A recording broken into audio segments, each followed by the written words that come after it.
نوجوانوں کو 16 سال کے بچے ہم جھارکھنڈ میں جا کر کے دیکھ کے آئے، ان کو پوچھنے والا کوئی نہیں۔ آپ کو پتا ہے چند دنوں پہلے ایک راجستھان میں ادے پور میں قتل ہوا تھا، مرڈر ہوا تھا، پوری میڈیا لگی ہوئی تھی اس کے۔ کیوں؟ اس لیے کہ قتل کرنے والے 2 مسلمان چہرے تھے، اور ایک امام کو مسجد کے کمرے کے اندر گھس کر کے سارے مار رہے ہیں، اور چہرہ سب صاف ہے ویڈیو میں، چاقو سے اتنا حملہ کر رہے ہیں، اتنا حملہ کر رہے ہیں۔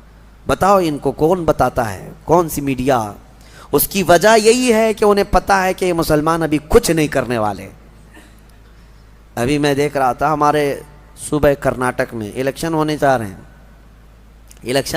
ہیں، اور اس الیکشن میں ایک طرفہ باتیں ہیں۔ میں یہ باتیں کیوں کہہ رہا ہوں آپ کو بتاتا ہوں کہ احساس کہاں چلا گیا ہمارا کہ ہم ہر چیز اب سہنے لگ گئے اور بدلنا ہی نہیں چاہتے۔ مسلمانوں کا ایک ریزرویشن تھا 4% غالباً، وہاں پہ 4% یا جتنا بھی تھا۔ سورہ رعد میں، سورہ رعد جو ہے یہ 13ویں پارے میں آئی ہوئی سورہ ہے۔ اس سورہ کے متعلق یاد رکھ لیجئے، بڑی فضیلت والی سورہ ہے، اور جب کسی کے نزع کا وقت آ جائے اور روح نکلنے میں تکلیف بڑھ جاتی ہو تو فرمایا گیا کہ اس کے سرانے کے پاس سورہ رعد کی تلاوت کرے، اس کی روح آسانی سے نکل جائے گی۔ یعنی نزع میں آسانی، سکرات کے وقت آسانی کے لیے سورہ رعد کی تلاوت سرہانے کے پاس کی جاتی۔ یہ 13ویں پارے میں موجود ہے۔ رعد کا مطلب ہے یعنی بجلی جو چمکتی ہے، یہ رعد ہے، کڑک جس کو کہتے ہیں۔ یہ کیا ہے؟ یہ بجلیاں جو چمکتی ہیں اس کے متعلق کیا ہے؟ بارشوں کے موسم میں یا دیگر موسموں میں آپ دیکھتے ہوں گے کبھی آسمان پر اتنی تیز چمک پیدا ہوتی ہے، اور پھر اس کے بعد بہت سخت ہیبت ناک آوازیں آتی ہیں، بھڑ بھڑ بھڑ کی آوازیں۔ یہ کیا ہے؟ یہ کیا ہے؟ اس کے متعلق روایات میں ہے کہ فرشتے آسمانوں کو ہانکتے رہتے ہیں اپنے کوڑے سے، اور جب فرشتے کوڑا مارتے ہیں، بعض میں ہے کہ فرشتے جب کوڑا مارتے ہیں آسمان پر تو یہ بجلی کی چمک پیدا ہوتی ہے، اور ان کے کوڑے کی آواز ہوتی ہے جو پوری دنیا سنتی ہے، اس قدر ہیبت ناک ہوتی ہے۔ اس سے آپ اندازہ کریں وہی کوڑا قیامت کے دن مجرموں کو مارا جائے گا۔ آسمان کو جب مارا جاتا ہے تو اتنی تیز روشنی پیدا ہوتی ہے، اور اگر اس سے آگ گر جائے تو نیچے جہاں گرے وہ سب جل کر خاک ہو جائے، اور آواز اتنی خطرناک کہ پورا علاقہ سن لیتا ہے۔ پھر قیامت کے دن جب فرشتے کوڑے لگائیں گے، وہی کوڑے ہیں۔ ہمارا جسم کیسے اس چیز کو اٹھا سکے گا، برداشت کیسے کر سکے گا؟ بہرحال ایک آیت ہے اس میں سورہ رعد میں، اس کی تلاوت کرنی چاہیے جب بھی بجلیاں گرجتی ہیں۔ وَيُسَبِّحُ الرَّعْدُ بِحَمْدِهِ وَالْمَلَائِكَةُ مِنْ خِيفَتِهِ وَيُرْسِلُ الصَّوَاعِقَ فَيُصِيبُ بِهَا مَنْ يَشَاءُ وَهُمْ يُجَادِلُونَ فِي اللَّهِ وَهُوَ شَدِيدُ الْمِحَالِ۔ اللہ فرماتا ہے یہ کڑک اللہ کی تسبیح بیان کرتی ہے، اس کے حمد کی، اور فرشتے خوف کھاتے ہیں، ڈرے ہوئے ہوتے ہیں، اور اللہ فرماتا ہے یہ بجلیاں اللہ چھوڑ دیتا ہے، جسے چاہے جا کر کے لگ جاتی ہیں۔ یعنی یہ کرنٹ جو چلتا ہے بجلی کوڑے مارنے کے بعد، یہ دنیا میں کہیں نہ کہیں گرتی ہے، اور جس کو چاہے وہ بجلیاں جلا کر خاک کر دیتی ہیں۔ اللہ تبارک و تعالیٰ نے اس کا ذکر اس سورہ میں بیان فرمایا۔ اسی سورہ میں ایک آیت ہے، اللہ فرماتا ہے ان اللہ لا یغیر ما بقوم حتی یغیروا ما بانفسہم۔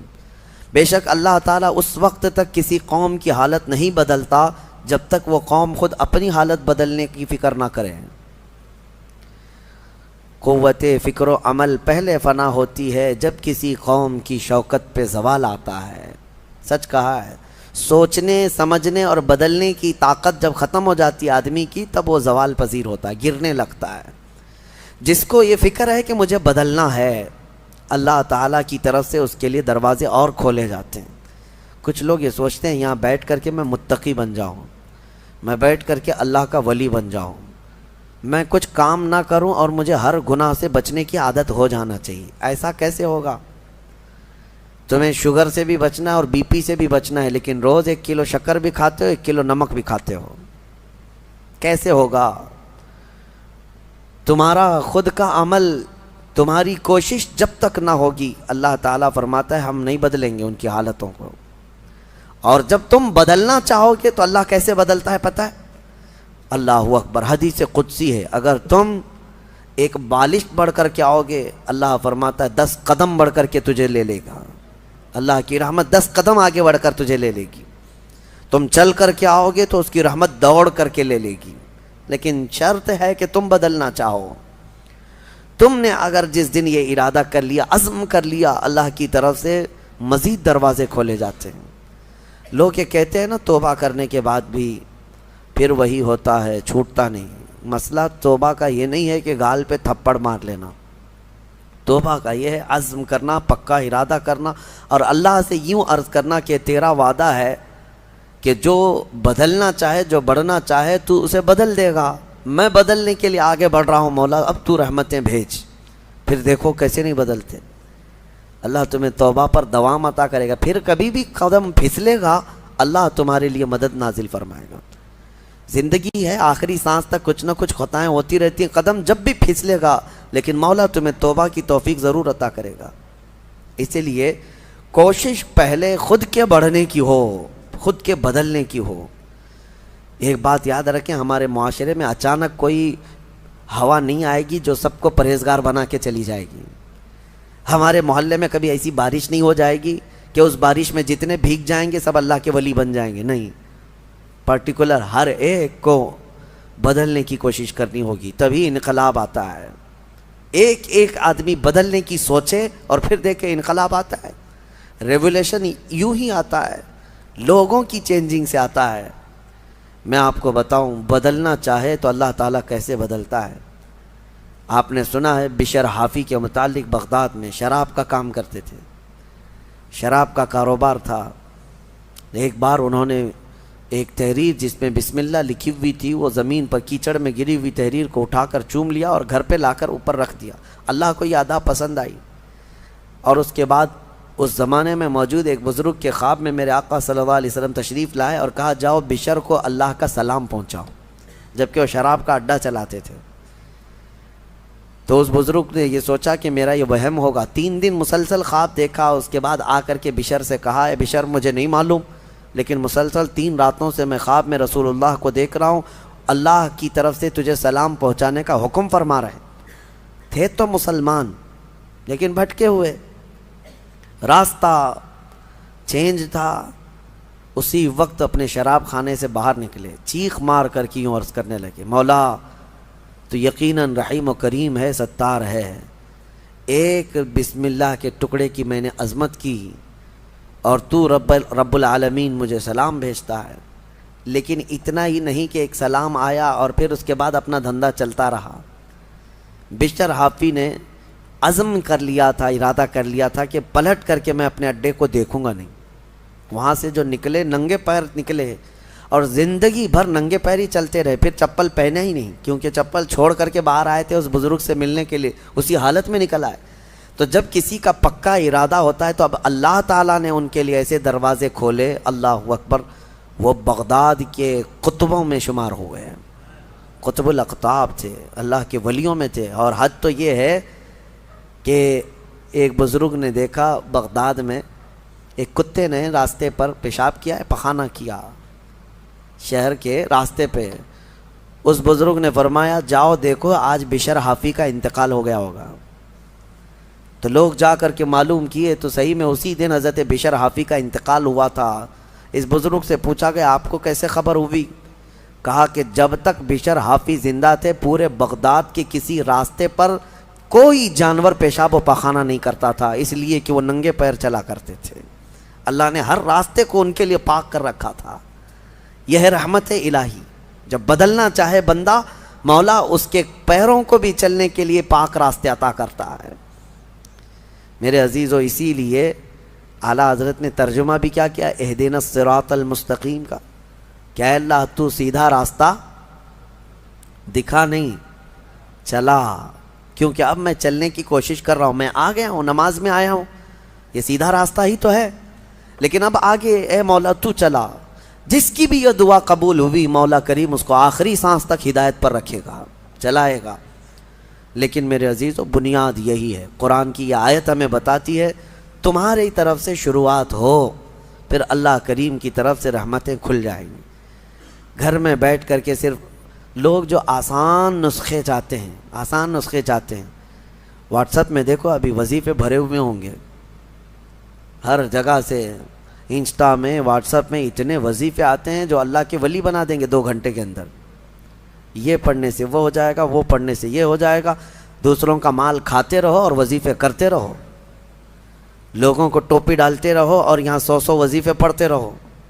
ان وظیفوں کا اثر نہیں ہوگا, تمہارے اندر سے تبدیلی ہو. حرام کھا کر کے تم 1000 بار بھی پڑھتے رہو تو تمہاری زبان سے کوئی جملہ آسمان تک نہیں جائے گا. تمہیں ان تمام چیزوں کو چھوڑ کر کے پھر دیکھو, آپ کو پتہ ہے محبوب الہی رحمۃ اللہ علیہ کے پاس ایک شخص آیا, کہا میری بیٹی کی شادی ہونی ہے, کچھ دے دیجئے. انہوں نے کہا جا باہر کچھ ڈھیلے پڑے ہوں تو لے آؤ. وہ 3 ڈھیلے لے آیا, آپ نے کچھ پڑھ کر کے دم کیا, لے جا اس کو. اس نے دیکھا ڈھیلے دیے, لیکن باہر آ کر دیکھا تو وہ سونے کے تھے. اس کو لے جا کر کے اس نے اپنی بیٹیوں کی شادی کی. کافی قیمت والے تھے اس وقت سونے کے ڈھیلے, لیکن محبوب الہی نے 3 بار قل هو اللہ احد ہی پڑھا تھا. بس صرف 3 بار قل هو اللہ احد کا سورہ پڑھ کر کے دم کر کے دے دیا تھا, لے گا جاؤ. اب اس نے بیٹیوں کی شادی تو کی, لیکن نسخہ تو ہاتھ میں آ گیا تھا نا. گھر میں بہت سارے ڈھیلے جمع کر لیا, بہت سارے پتھر اور اینٹ بھی لا کر کے بیٹھا اور رات میں قل هو اللہ احد پڑھنے لگ گیا. 3 بار تو چھوڑو, 100 بار ہو گئے. آنکھ کھول کر کے دیکھتا تھا وہ ڈھیلا ہی تھا, بدلتا ہی نہیں تھا. 1000 بار ہو گیا سورہ اخلاص, 1000 بار کے بعد بھی وہ ڈھیلے ویسے ہی رہے. وہ دوسرے دن اٹھ کر کے آیا اور سوچا کہ پتہ نہیں اور کیا پڑھے تھے. پوچھا محبوب الہی سے کہ آپ کیا پڑھ کر کے مجھے دیے تھے؟ کہا 3 بار قل هو اللہ احد کا سورہ پڑھ کے دیا تھا. کہا میں 1000 بار پڑھا, ابھی بھی ڈھیلا ہی ہے. تب آپ نے فرمایا تھا تیری زبان اور ہے, میری زبان اور ہے. اللہ کریم اس کے ان بندوں کی ہر بات کی لاج رکھتا ہے جو اس کے لیے بدل جاتے ہیں, اس کے لیے چھوڑ دیتے ہیں ہر چیزیں. یقیناً آج آپ کے لیے بھی بہت ساری ہیں دعائیں, آپ کی مستجاب ہوں گی, اللہ آپ کی زبان میں اثر عطا کرے گا. اس کے لیے کچھ چیزیں چھوڑنے کی کوشش کرو. اس کے لیے کچھ نہیں بلکہ بہت ساری چیزیں چھوڑنا ہے. حرام چھوڑنا, میں آپ کو بتاؤں, یہ تو مسلمان کے لیے فرض ہے. بعض لوگ یہ کہتے ہیں میں شراب نہیں پیتا, پرہیزگار آدمی ہے. چوری نہیں کرتا, پرہیزگار آدمی ہے. جوا نہیں کھیلتا, پرہیزگار آدمی ہے. نہیں, شراب نہیں پیتا, جوا نہیں کھیلتا, چوری نہیں کرتا, پرہیزگار نہیں, مسلمان ہے بس. مسلمان ہے بس. شک کی چیزوں سے بھی بچتا ہے تب پرہیزگار ہے. حرام چیزوں سے بچتا ہے تو مسلمان ہے. مسلمان کے لیے اتنا تو کرنا ہی ہے.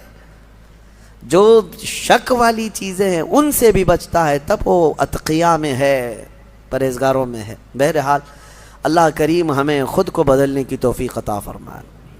آج پوری امت کے لیے یہ چیز ہے, پوری امت کے لیے. کاش ہمارا یہ پیغام ہر نوجوان تک پہنچے جو شب قدر میں اور جمعہ کی بھیڑ میں اور نہ جانے کتنی راتوں اللہ کی بارگاہ میں دعا کرتے رہتے ہیں, اے اللہ امت پر رحم فرما دے. ٹھیک ہے, دعا ہونی چاہیے, لیکن کیا صرف اور صرف ہم دعا کرتے رہیں اور اپنے آپ کو کبھی نہ بدلیں, کبھی نہ بدلیں؟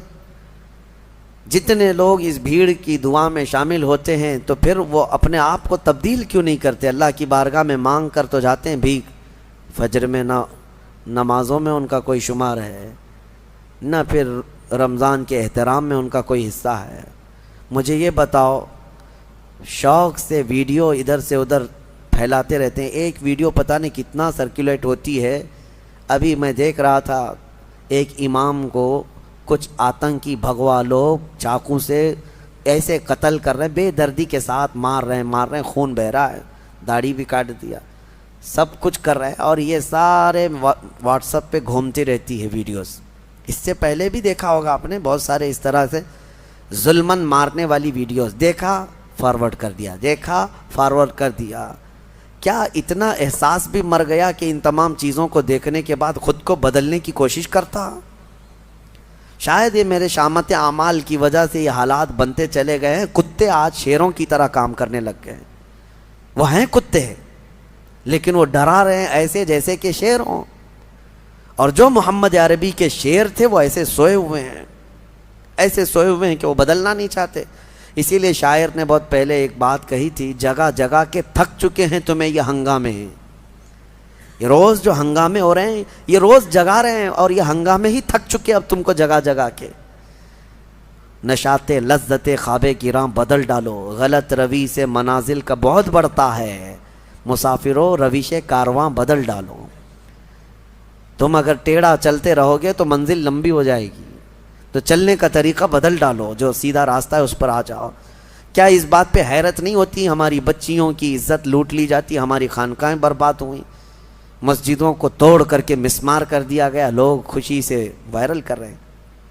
چند دنوں پہلے لوگ ایک ویڈیو پھیلا رہے تھے کہ ماہم درگاہ کے پیچھے ایک چلہ تھا، اس کو بلڈوزر سے تہس نہس کر دیا گیا، فلاں کی وجہ سے ہوا، فلاں کی وجہ سے ہوا۔ ارے لاکھوں مسلمان، تم ویڈیو فارورڈ کرنے کی ڈیوٹی تمہیں ملی ہوئی ہے، احساس تک نہیں ہوتا تمہارے شعار اسلام کس طرح سے ایک کے بعد دیگرے ختم کیے جا رہے ہیں۔ کسی مینار کو گرا کر کے کچھ بھگوے اس پر آتنکی جھنڈے لگائے، اور کسی بھی طرح سے تمہارا استحصال ہو رہا ہو، بچے مارے جا رہے ہیں، آن دا اسپاٹ شوٹ کیا گیا، اور بیٹھ کر کے پارلیمنٹ میں، صدن میں سارے لوگوں نے فیصلہ کر لیا مسلمانوں کو کا ریزرویشن کینسل، ختم۔